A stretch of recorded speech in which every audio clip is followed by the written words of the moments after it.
Hi, it's Whitney at the Homeschool Classroom. Today I want to share a couple of tips of things that you can do with your child who maybe isn't showing any interest in reading right now. Maybe they're struggling or they just don't seem to be interested.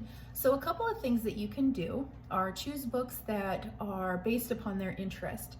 Now, boys and girls oftentimes have different interests, and so choosing those types of books are great. But one of the topics that I think all kids are interested in is animals. So I asked the library to put together a kit for me, and you can do that too as a homeschooler. You just tell them you want resources on whatever topic you want. My students wanted to learn about ocean animals, so I asked them for a kit containing resources that have to do with ocean animals. They gave me this book about sea urchins in it, and that was really fun because I don't know a lot about sea urchins. I told the kids that I've seen people cook and eat them on Food Network, and some of them had as well. But then some of them had also been to the local zoo and the local aquarium where they actually saw them in a touch tank. And so that was really fun.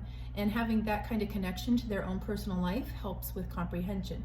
So I picked nonfiction books about animals, and that relays a lot of information, a lot of science terms and things like that, but it also interests the child.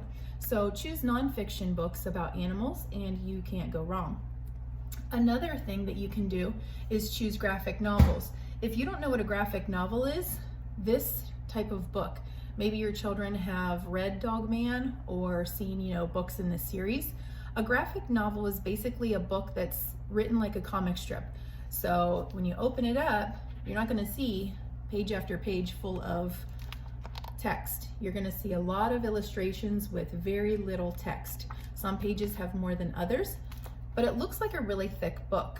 And so a child who is not confident oftentimes likes this kind of book because it's not overwhelming. It doesn't have text from top to bottom, and so they feel that they can do it.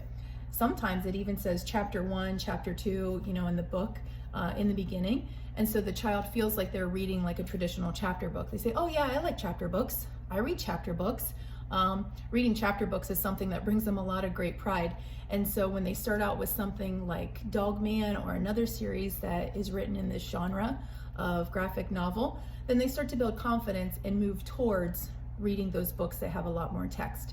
So if you want to help your child and inspire your child to maybe read more, choose books that are nonfiction about animals and read with them and to them.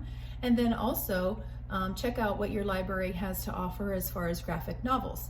Especially boys and students who are struggling really seem to gravitate towards the graphic novel.